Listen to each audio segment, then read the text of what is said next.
Hello दोस्तों, आप सभी को मेरे यूट्यूब चैनल पे बहुत बहुत स्वागत है। आज मैं भारत इतिहास के स्रोत सोर्सेस ऑफ इंडियन हिस्ट्री का टॉपिक लेके आया हूँ, जो ऑल एग्जाम को टारगेट करके मैं आप लोग को पढ़ाऊंगा।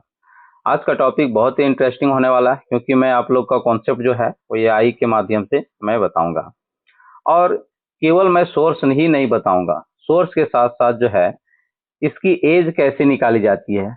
मतलब कि अगर हम खुदाई कर रहे हैं और खुदाई के दौरान अगर हमें कोई मृदभांड ही मिल गया, तो इस मृदभांड की एज कैसे निकाला जाता है, उस पर भी आज हम लोग चर्चा करने वाले हैं। तो आज का वीडियो बहुत ही महत्वपूर्ण होने वाला है। तो चलिए आज का सेशन स्टार्ट करते हैं। तो जिस तरह से आप लोग हेडलाइन देख रहे हैं, प्राचीन भारत, एशियंट हिस्ट्री। पहले तो इतिहास का जनक किसे कहते हैं, तो हेरोडोटस को। हेरोडोटस ने एक पुस्तक लिखा था जिसका नाम है हिस्टोरिका, और इस हिस्टोरिका नामक पुस्तक में भारत का इतिहास का भी जिक्र किया था। हम लोग इतिहास को, भारतीय इतिहास को जो है वो तीन भागों में बांटकर पढ़ते हैं। कौन कौन सा? तो सबसे प्राचीन जो है वो प्राग ऐतिहासिक काल, उसके बाद के कालखंड को आदि ऐतिहासिक काल, और सबसे बाद वाले को ऐतिहासिक काल कहते हैं। आप ऐसे समझिए जैसे कि आप किसी को अपने जीवन के बारे में कहानी सुना रहे हैं। जैसे कि आप लोग ऐसे अक्सर हम लोग सुनते हैं कि हम लोग अपने दादाजी को बोलते हैं कि आप अपने बचपन में क्या करते थे, जवानी में कैसे थे। तो अगर दादाजी हमें एक दिन बचपन की कहानी सुनाए, एक दिन जवानी की कहानी सुनाए, फिर बुढ़ापे की सुनाए, तो इस तरह से ज्यादा समझ में आएगा। लेकिन अचानक कहीं से बचपन की सुना दे, फिर अचानक बुढ़ापे में सुना दे, फिर जवानी में ले जाए, तो ये कंफ्यूजन हो जाता है। उसी तरह हम लोग को भारतीय इतिहास को जो है, भारतीय इतिहास एक बहुत लंबी इतिहास है। तो इस इतिहास को जो है वो तीन भागों में हम लोग बांट के पढ़ते हैं। लगभग आज से लगभग 5 लाख बीसी तक जो है हम लोग का इतिहास का स्रोत मिला हुआ है। तो प्राग ऐतिहासिक काल में 5 लाख से 3,000 ईसा पूर्व तक के इतिहास को रखा गया है, और आदि ऐतिहासिक काल में 3,000 ईसा पूर्व से 6,600 ईसा पूर्व, और ऐतिहासिक काल में 600 ईसा पूर्व से अब तक, मतलब आप 2026 तक ऐसे मान सकते हैं। तो हम लोग 1947 तक, जब तक देश आजाद नहीं होती है, तब तक के इतिहास हम लोग चर्चा करेंगे। तो समझ गए कि भारतीय इतिहास को तीन भागों में बांटकर पढ़ते हैं। पहला प्राग ऐतिहासिक काल, उसके बाद आदि ऐतिहासिक काल और ऐतिहासिक काल। चलिए हम लोग वन बाय वन थोड़ा सा प्राग ऐतिहासिक, आदि ऐतिहासिक और ऐतिहासिक काल के बारे में थोड़ी सी चर्चा कर लेते हैं। प्राग ऐतिहासिक काल में कोई भी लिखित साक्ष्य नहीं मिले। मतलब कि ऐसे समझिए कि जितने भी अगर स्रोत मिले हैं उसमें कहीं पर भी लिखित साक्ष्य नहीं मिला है। तो बोलेगा इतिहास के कौन से कालखंड है जिसमें कोई लिखित साक्ष्य नहीं मिला? तो आंसर होगा प्राग ऐतिहासिक काल। और वैसे स्रोत जिसमें लिखित तो साक्ष्य तो मिले हैं लेकिन पढ़ा ही नहीं जा सका, मतलब क्या लिखा हुआ पता ही नहीं चला, तो वैसे वाले को आदि ऐतिहासिक काल में रखा गया है। और वैसे कालखंड, वैसे स्रोत जिसमें लिखित साक्ष्य भी मिले हैं और पढ़ा भी जा सका है, वैसे वाले को ऐतिहासिक काल कहा गया है। आप इस तरह से समझिए। आप ऐसे समझिए कि कोई एक, मान लेते हैं यहाँ से गड्ढा की खुदाई हो रही है, मतलब यहाँ पे एक तालाब की खुदाई हो रही है, और इस तालाब में कुछ पुरातात्विक स्रोत मिल रहे हैं। तो मान लेते हैं कि ये एक पुरातात्विक स्रोत मिला और इसमें कुछ नहीं लिखा है, और एक इसमें पुरातात्विक स्रोत मिला, मान लेते हैं कि ये मृदभांड है या कोई चट्टान ही है। अब चट्टान से कुछ बना हुआ एक औजार है, ये प्लेन है, कुछ नहीं लिखा हुआ इसमें, और दूसरा में इस चट्टान में कुछ लिखा हुआ है और इसे हम पढ़ नहीं पा रहे हैं। तो जब और एक चट्टान ऐसा मिला जो लिखा, मतलब कि लिखित भी है और पढ़ा भी जा सक रहा है। जैसे कि यहाँ पर कुछ लिखा हुआ है, पता नहीं चला, यहाँ लिखा हुआ है, ए लिखा हुआ है, इसमें कुछ नहीं लिखा हुआ है। तो क्या करेंगे, जिसमें लिखा हुआ है और पढ़ा भी जा रहा है तो इसे रखेंगे इसमें ऐतिहासिक काल में। कोई लिखित साक्ष्य नहीं है तो इसे प्राग ऐतिहासिक काल में, और लिखित मिला लेकिन पढ़ने नहीं सक रहे हैं तो इसे आदि ऐतिहासिक काल में। तो ऐसे आप समझ सकते हैं। तो ये क्लियर हो गया है ना। अब यहाँ पे दो भूगर्भ वैज्ञानिक या पुरातात्विक, भूगर्भ वैज्ञानिक या पुरातात्विक, अब भूगर्भ वैज्ञानिक किसे कहते हैं या पुरातात्विक किसे कहते हैं, ये ध्यान से समझिएगा। पहले ये दो नाम पकड़िए, जॉन ब्रूस फुट और Christian Thomsen. John Bruce Foote एक भूगर्भ वैज्ञानिक था। अब भूगर्भ वैज्ञानिक किसे कहते हैं? तो देखिए, खुदाई के दौरान या कहीं से खुदाई हो रही है और वहां खुदाई के दौरान कुछ इतिहास के स्रोत इकट्ठा करता है, खोज करता है, तो वैसे वाले को क्या कहा जाता है? तो भूगर्भ वैज्ञानिक या पुरातात्विक कहा जाता है। तो जॉन ब्रूस फुट और क्रिश्चियन थॉमसन दोनों जो थे वो भूगर्भ वैज्ञानिक थे, है ना, या पुरातात्विक। अब पुरातात्विक क्यों कहते हैं, आगे हम लोग चर्चा करेंगे। तो आप ऐसे समझिए, जॉन ब्रूस फुट जो है भारतीय इतिहास को लिखित साक्ष्यों के अनुसार बांटा है। मतलब कि जॉन ब्रूस ने कहा कि जिसमें कोई लिखित साक्ष्य नहीं मिला है उसे प्राग ऐतिहासिक काल में रखो। मतलब कि कोई ऐसा चीज मिला जिसमें कुछ नहीं लिखा हुआ है, तो उसे प्राग ऐतिहासिक काल में। कुछ ऐसे चीज मिला जिसमें लिखित मिला लेकिन पढ़ा नहीं जा सका, तो उसे आदि ऐतिहासिक काल में। और लिखित भी मिला और पढ़ा भी जा सक रहा है, तो उसे ऐतिहासिक काल में। तो बोलेगा क्वेश्चन में कि भारतीय इतिहास को लिखित साक्ष्यों में किसने बांटा है? तो जॉन ब्रूस फुट ने बांटा है। किसने बांटा? जॉन ब्रूस फुट ने। लेकिन क्रिश्चियन थॉमसन ने ऐसे नहीं बांटा। देखिए, ये क्रिश्चियन थॉमसन और जॉन ब्रूस के समय भारत में या विश्व में जो है वो साइंस इतनी डेवलप नहीं हुई थी। आज जो है कोई भी पुरातात्विक स्रोत मिलता है या कोई भी जीवाश्म मिलता है तो उसकी लैब में जाके एज निकाल दिया जाता है और एज से पता चल जाता है कि ये किस काल का है, कितना साल पुराना है। लेकिन जब जॉन ब्रूस फुट और क्रिश्चियन थॉमसन के समय में ये साइंस इतनी डेवलप नहीं हुई थी, तो उस समय जॉन ब्रूस फुट ने जो है वो भारतीय इतिहास को लिखित साक्ष्य अनुसार बांटा, और क्रिश्चियन थॉमसन जो है जिस काल में जो चीज वस्तुओं का ज्यादा सामग्री मिला उसके अनुसार बांटा। मतलब कि क्रिश्चियन थॉमसन जो है वो त्रियुगीन बांटा था। त्रियुगीन कहने का मतलब क्या कि प्राग ऐतिहासिक काल ने बोला कि यहाँ के लोग केवल पत्थर का प्रयोग किया था, इसीलिए इसे पाषाण युग कहा। और आदि ऐतिहासिक काल के लोग केवल कांसा का सामग्री का ज्यादा यूज किए थे, इसीलिए इसे कांस युग कहा गया। और अभी आप लोग देख रहे होंगे वर्तमान में लोहा का उपयोग सबसे ज्यादा होता है, इसीलिए वर्तमान को क्या कहा गया? लोह युग, मतलब ऐतिहासिक। अभी हम लोग जी किस में रहे हैं? ऐतिहासिक काल में। तो ऐतिहासिक काल को लोह युग कहा गया है।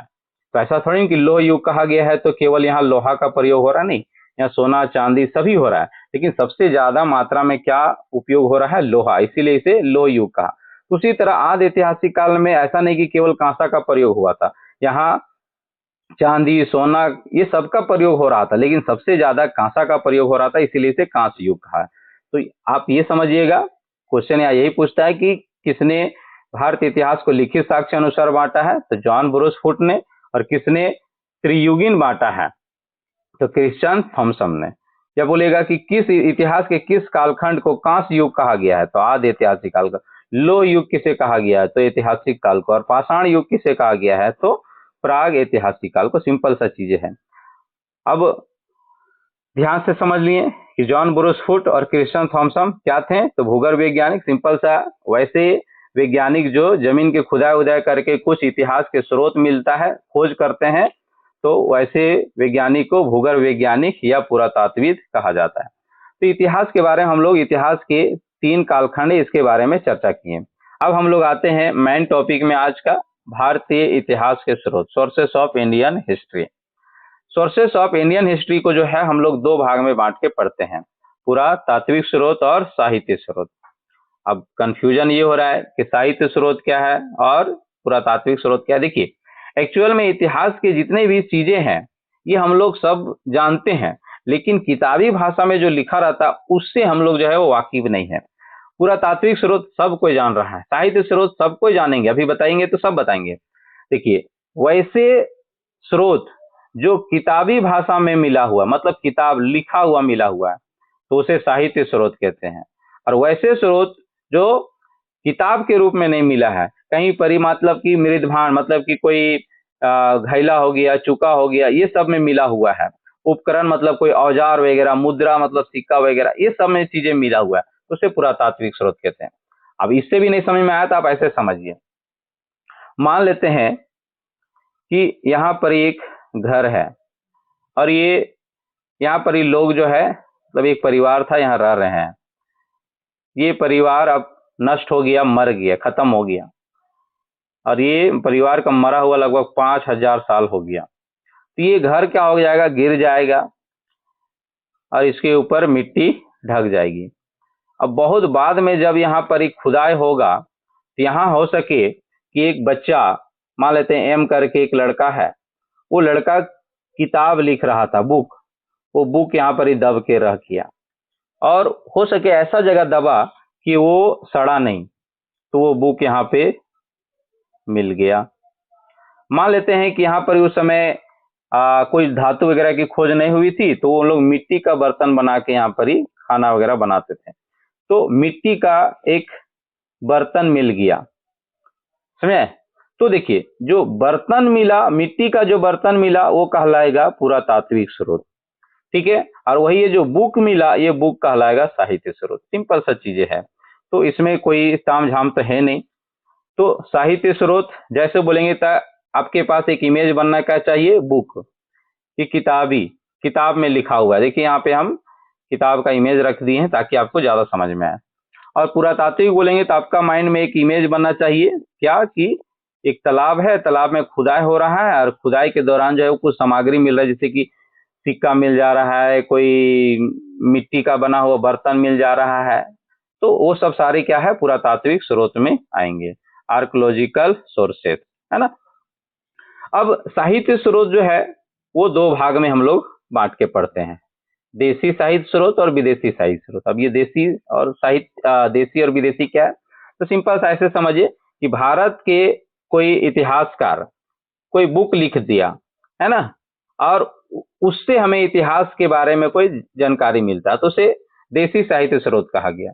और विदेशी साहित्य स्रोत मतलब कि विदेश से कोई व्यक्ति आया या विदेश का कोई व्यक्ति जो है वो अपना बुक लिखा और उस बुक में भारत के बारे में भी चर्चा कर दिया, तो उसे विदेशी साहित्य स्रोत कहते हैं। अब ये देसी साहित्य स्रोत और विदेशी साहित्य स्रोत को हम लोग जैसे जैसे इतिहास पढ़ते जाएंगे वैसे वैसे हम लोग जो है इसके बारे में चर्चा करते जाएंगे। अभी अगर हम बता दिए तो आपका जो है वो कंफ्यूजन, जो मैंने जिस तरह से पढ़ा और हमें जो पढ़ाया जाता था हमें कंफ्यूजन होता था, तो उस तरह से कंफ्यूजन आप लोग ना हो, इसीलिए हम जैसे जैसे पढ़ाते जाएंगे वैसे वैसे ये साहित्य स्रोत को बताते चलेंगे। क्योंकि अगर हम अभी बता दिए, जैसे कभी हम बता दे रहे हैं कि चाणक्य की पुस्तक जो है वो अर्थशास्त्र है ना, चाणक्य की पुस्तक अर्थशास्त्र, और एक विदेशी बता दे रहे हैं जैसे कि फारियान की पुस्तक जो है वो फोक्यू की। अब ये फारियान कौन था, चाणक्य कौन थे, चाणक्य की पुस्तक अर्थशास्त्र, चाणक्य किसके समकालीन था, किसके शासन काल में था, ये बहुत प्रकार के जो है आपके माइंड में क्वेश्चन उठने लगेंगे। तो हम वहीं पे चाणक्य के बारे में चर्चा करेंगे जब हम चाणक्य के बारे में पढ़ाएंगे, जब हम मौर्य वंश पढ़ाएंगे तब वहां बताएंगे कि चाणक्य कौन था और इसकी पुस्तक अर्थशास्त्र कैसे लिखा था, ये सब सारे। तो जहां जहां आते जाएगा धीरे धीरे वहीं वहीं पे ये साहित्य स्रोत को बताते जाएंगे। तो साहित्य स्रोत के लिए आप टेंशन ना लीजिए। तो अब हम लोग आते हैं पुरातात्विक स्रोत। पुरातात्विक स्रोत क्या है आप समझ गए। अब पुरातात्विक स्रोत में क्या क्या मिल सकता है, जैसे कि आप एक गड्ढा खुदाई कर रहे हैं, अब गड्ढा खुदाई के दौरान आपको क्या क्या मिल सकता है, तो मृदभांड किसे कहते हैं, यहाँ साफ साफ हम डिफिनेशन दे दिए। अगर आपको इसका पीडीएफ चाहिए तो मेरा टेलीग्राम का लिंक जो है वो डिस्क्रिप्शन में है, आप वहां जाके ये पीडीएफ प्राप्त कर सकते हैं। तो पुरातात्विक स्रोत में क्या आता है, मृदभांड किसे कहते हैं, तो यहाँ साफ साफ लिख दिए हम, मिट्टी से बना घड़ा, बर्तन, कटोरा, प्याला, गिलास आदि को क्या कहते हैं, मृदभांड कहते हैं। सिंपल सा आपको एक इमेज बनना चाहिए आपके माइंड में, देखिए है ना, ये सारे क्या है, तो मृदभांड है, ये मृदभांड समझ गए आप लोग।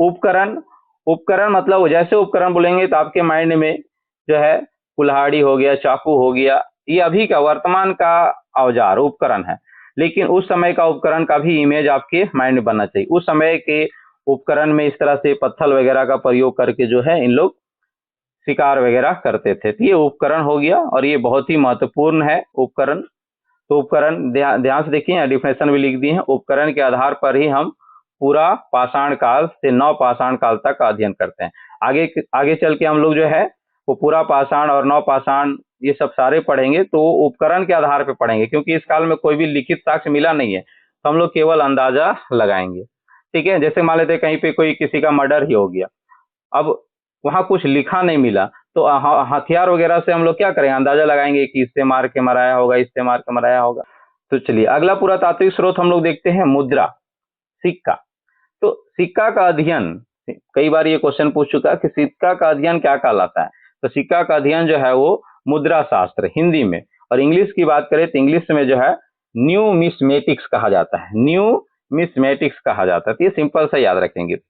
अब सिक्कों से जो है वो इतिहास को बहुत ही अच्छी तरह से समझा जा सका है, क्योंकि प्रारंभ के जैसे कि नवपाषाण काल, पूरा पाषाण काल, मध्य पाषाण काल, इस समय तो सिक्कों की तो प्रचलन नहीं थी, इसीलिए सिक्कों के बारे में तो उतनी चर्चा उस समय नहीं है। लेकिन जैसे मौर्य वंश आया, मौर्य वंश के बाद के सिक्कों में क्या होगा, राजा सब अपने प्रतीक मतलब अपना इमेज छपवा कर जो है वो सिक्के चलाने लगे। कुछ कुछ राजा महाराजा ने जो है वर्ष भी छपाने लगे कि कब का ये सिक्का है। जैसे कभी का ही सिक्का में देखा जाए, कभी के सिक्का में कैसे लिखा रहता है, 2010 का सिक्का है ना, 1999 का है ये सिक्का। तो ये सिक्का से क्या होता है कि ये देखा जाता है कि 1998 में कैसी सिक्का थी, है ना, 2002 में कैसी है। तो उसी तरह इतिहास में जब राजा महाराजाओं जो अपने सिक्का चलाने लगे, मुद्रा चलाने लगे, तो उस पर जो है इस तरह से ईयर वगैरह, साल वगैरह लिखा देते थे और अपनी प्रतीक भी लिखा देते थे। कुछ लोग तो कोई राजाओं से युद्ध करता था और युद्ध में अगर जीत जाता था तो उसकी खुशी पर कोई सिक्का चला देता था उसके याद पे, और एक साइड का अपना चित्र मतलब विजय वाला चित्र बना देता था और दूसरी तरफ अगले राजा का चित्र बना देता था जिससे वो हार हुआ है। और इस तरह से इतिहास के बारे में जानकारी मिलता है। तो आपका यहाँ से यही क्वेश्चन कि सिक्का का अध्ययन क्या कहलाता है, ये सिंपल सा याद रखेंगे। दूसरा बहुत ही इंपॉर्टेंट पुरातात्विक स्रोत, अभिलेख। अभिलेख किसे कहते हैं, तो अभिलेख में बहुत लोग कंफ्यूज होते हैं कि अभिलेख किसे कहते हैं सर, तो इसका भी आप लोग याद रखेंगे। अभिलेख का अध्ययन को क्या कहते हैं, तो पूरा लेखा शास्त्र, ध्यान से देखते चलेंगे, और इंग्लिश में एपिग्राफी। अब ये अभिलेख क्या है, तो सिंपल सा आप ऐसे हम आसान भाषा में समझिए, किसी चीज में, किसी भी चीज में खुदाई करके मतलब कि खोद के लिखने को अभिलेख कहा जाता है। जैसे कि कोई दीवार है और दीवार में हम खुदाई करके मतलब कि वहां रगड़ रगड़ के अपना नाम लिख दिए, तो ये क्या कहलाएगा, अभिलेख कहलाएगा। समझा ना। तो जिस चीजें में मतलब कि दीवार में लिख दिए तो कहलाएगा भित्ति लेख, खंभा वगैरह में लिख दिए तो ये कहलाएगा स्तंभ लेख, गुफा वगैरह में लिख दिए तो कहलाएगा गुफा लेख। समझा ना। तो इस तरह से अभिलेख कई प्रकार की होती है। तो अभिलेख मतलब सीधा सीधे आप ऐसे समझिए कि किसी चीज में खुदाई करके लिखना को ही क्या कहते हैं, अभिलेख कहते हैं, है ना। आप लोग ये सब पार्क वगैरह में अभिलेख बहुत ज्यादा मिलेगा, जैसे कि बॉय और गर्ल जो है वो मिलने का समय निर्धारित किए, हाँ आज 10 बजे फलना पार्क में मिलेंगे, लड़की का भाई आज डिस्टर्ब कर रहा है तो ये कर रहा है, बॉयफ्रेंड तो उतावला है पहले जाके वहां है, तो इंतजार में क्या करते रहता है, वहां कुछ ना कुछ पेड़ वगैरह में देखिएगा छिल छाल के कुछ बनाते रहता है। और ये गलती से मैडम नहीं आई तो फिर क्या करता है, वहां पहले शुरू में से दिल बनाते रहता है कि आएगी तिला दिखाएंगे, तो यहाँ अपना नाम लिख ले रहता है। ठीक है, गलती से ये नहीं आई, दूसरा का साथ चली गई, दोनों का एक ही दिन टाइम दी थी, तो ये फिर क्या करेगा, यहाँ तीर मार के ऐसे चल जाएगा। तो यहाँ पर ये जो गाछ पे मतलब कि पेड़ पे जो है ये दिल बना के ऐसे अपना नाम लिख के चला गया खुदाई करके, तो ये क्या कहलाएगा, ये अभिलेख ही कहलाएगा। तो सिंपल सा अभिलेख। अब ये अभिलेख भी बहुत ही रोचक कहानियां हैं, और अभिलेख भी हम वहीं पढ़ाएंगे जहां राजा सबको पढ़ाते चलेंगे। अभी हम बोल देंगे कि फलना अभिलेख जो है इस राजा का है, तो राजा अब आप पढ़े नहीं उस राजा के बारे में तो फिर आपका कंफ्यूजन स्टार्ट होने लगेगा। तो सिंपल सा अभी यहाँ यही समझिए कि अभिलेख का अध्ययन करना पूरा लेखा शास्त्र कहते हैं, और इसे इंग्लिश में जो है वो एपिग्राफी कहते हैं। सिंपल से याद रखें। बाकी हम लोग अशोक वगैरह चलने लगेंगे तो अशोक के समय से ये अभिलेख जो है वो बहुत प्रचलित में आ जाएगा। दूसरा भवन। तो भवन की बात करें तो भवन में भी इतिहास जानने का बहुत ही महत्वपूर्ण स्रोत है, जैसे ताजमहल हो गया, दिल्ली के लाल किला हो गया, ये सब इतिहास के बारे में हमें जानकारी देती है। तो हम लोग समझ गए हैं कि पुरातात्विक स्रोत क्या है, मृदभांड, उपकरण, मुद्रा, अभिलेख, भवन, ये सारी चीज को क्या कहा जाता है, तो पुरातात्विक स्रोत कहा जाता है। अब ये बात रही, जैसे कि अभी हम यहाँ पे दो वैज्ञानिक, भूगर्भ वैज्ञानिक का नाम हम यहाँ बताए थे, जॉन ब्रूस फूट और क्रिश्चियन थॉमसन। अब ये क्रिश्चियन थॉमसन या जॉन ब्रूस फूट कोई भी पुरातात्विक स्रोत की खोज करता है तो क्या ये, जैसे मान लेते खुदाई की है और खुदाई के दौरान हमें कोई मृत भांड मिल गया, मान लेते मृत एक घैला मिल गया, है ना, मिट्टी का बर्तन मिल गया और ये लग रहा है कि इतिहास के बारे में जानकारी देगा, तो सवाल है क्या घर लेके रखेगा? तो आंसर होगा नहीं। तो रखा कहाँ जाएगा? तो सिंपल से याद रखेंगे, भारत के जितने भी ऐतिहासिक स्रोत मिलते हैं उसे कहाँ रखा जाता है? तो उसे रखा जाता है मानव संग्रहालय में।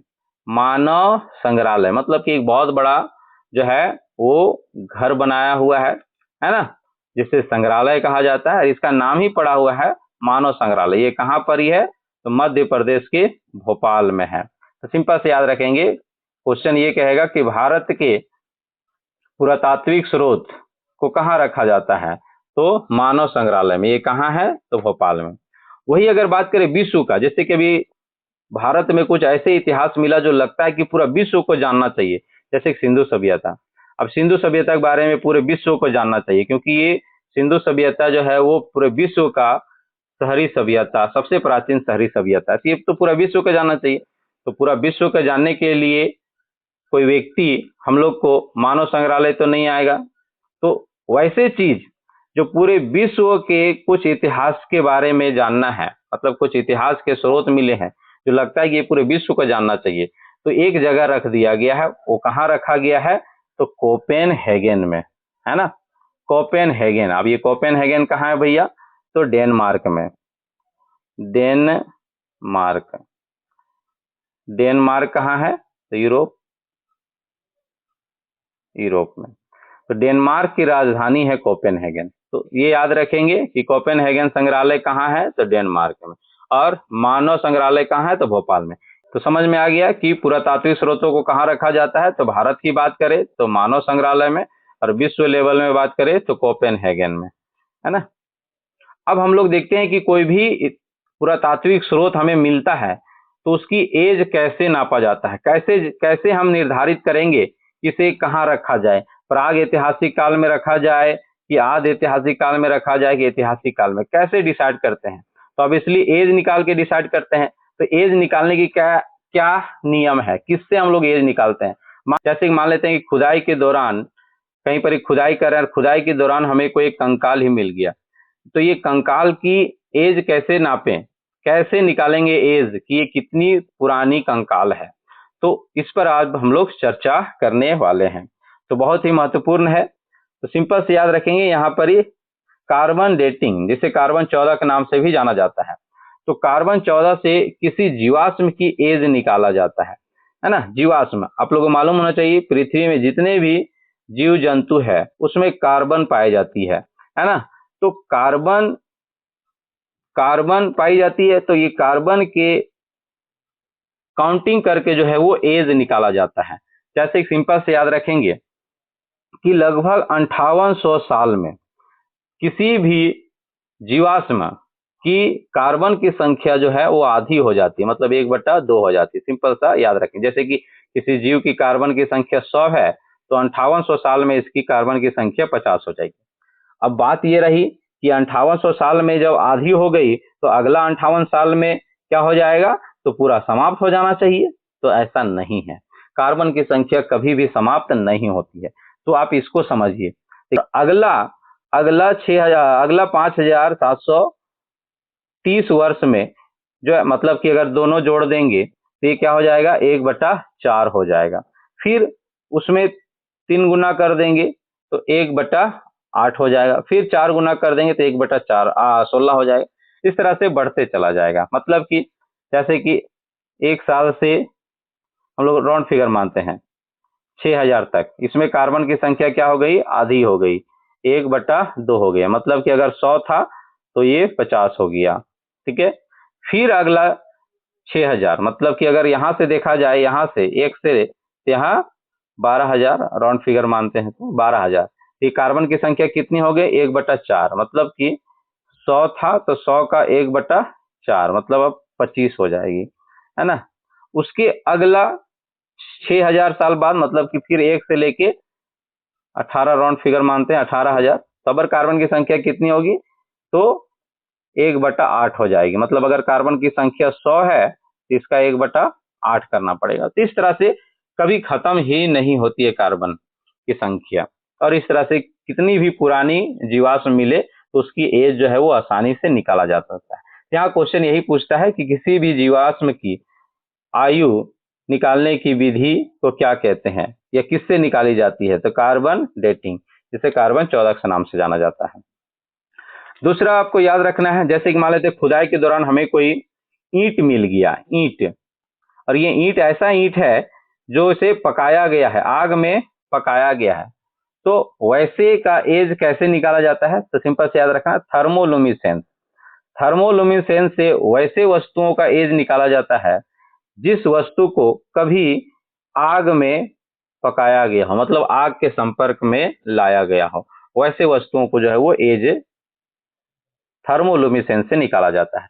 जैसे कि आप ऐसे समझिए कि कोई खुदाई के दौरान हमें 2 ईंट मिला, एक ईंट ऐसा मिला जिसे पकाया गया हो, मतलब आग में इसे पकाया गया हो, और एक ईंट ऐसा मिला जो केवल बना के छोड़ा गया था, इसे आग के संपर्क में नहीं लाया गया था, ईंट इसे आग के संपर्क में नहीं लाया गया था। तो इस कंडीशन में थर्मोलुमिसेंस से किसका एज निकलेगा? जिसका आग के संपर्क में लाया गया होगा, इसका एज निकाला जाएगा थर्मोलुमिसेंस से, और इसका एज थर्मोलुमिसेंस से नहीं निकाला जाएगा। तो ये सिंपल से याद रखना।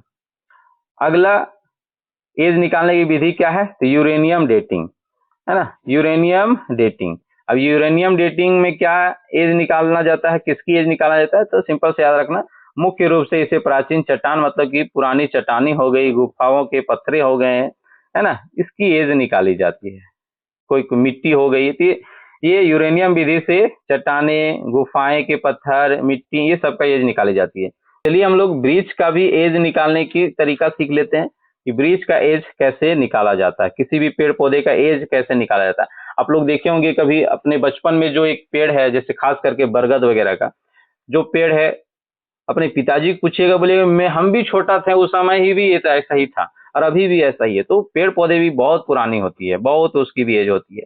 तो उसकी एज कैसे निकाली जाती है? तो पेड़ पौधे की एज निकालने की विधि को जो है वो ब्रीच कालानुक्रम, अंग्रेजी में डेंड्रोक्रोनोलॉजी कहा जाता है। हम यहाँ इंग्लिश से भी स्पेलिंग लिख दिए हैं और उसका हिंदी भी लिख दिए, तो आप ये समझिएगा बात को। अब ये कैसे निकाल जाता है तो उस पर हम लोग चर्चा करते हैं। पहला, वार्षिक वलय, ट्री रिंग्स। पेड़ के तने को काटने पर अंदर जो गोल गोल छल्ले, मतलब रिंग्स दिखाई देते हैं, उन्हें गिनकर उम्र का पता लगाया जाता है। एक छल्ला आमतौर पर 1 वर्ष का होता है। तो यहाँ देखिए छल्ला ये गिन रहा है, इमेज को देखिए, तो जितनी छल्ला है इसकी उतनी इसकी उम्र होगी। तो एक छल्ला आमतौर पे 1 वर्ष, ठीक है। तो ये छल्ला को गिनकर जो है इसकी उम्र का पता लगाया जाता है। तो अब बिना पेड़ को देखिए, वार्षिक वलय में पेड़ को काट कर जो है उसकी वलय गिनी जाती है, लेकिन बिना पेड़ को काटे बगैर उसकी एज निकालना हो तो उस विधि को कहते हैं इंक्रीमेंट बोरर। साफ साफ लिख दिए हैं, यदि पेड़ को काटे बिना उम्र का पता लगाना हो तो इस विशेष टूल की मदद से